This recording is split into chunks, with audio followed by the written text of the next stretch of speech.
I want to tell you about a man whose life was so simple it changed the world. Saint Francis of Assisi. Maybe you've heard his name or seen a statue of him in a garden, surrounded by birds. But who was he really? Francis was born into wealth in Italy, way back in the 12th century. He could have spent his whole life enjoying riches, parties, comfort. But something inside him just couldn't sit still. He looked at the world, suffering poverty pain, and felt this deep urge to do something different. So he gave it all up. The money, the fancy clothes, the family business. He stripped down, literally, and chose to live with nothing. Just like the poorest people around him, instead of power, he chose humility. Instead of comfort, compassion. That's a radical choice, right? Francis wandered from town to town, helping lepers, caring for the sick, feeding the hungry.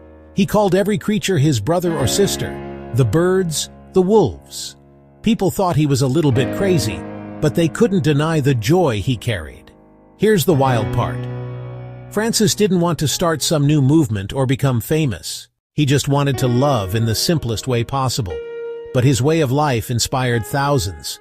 Men, women followed, forming the Franciscan order, living simply, loving deeply, caring for the planet, long before going green was even a thing. What I love most about Francis is how he found beauty in the smallest things.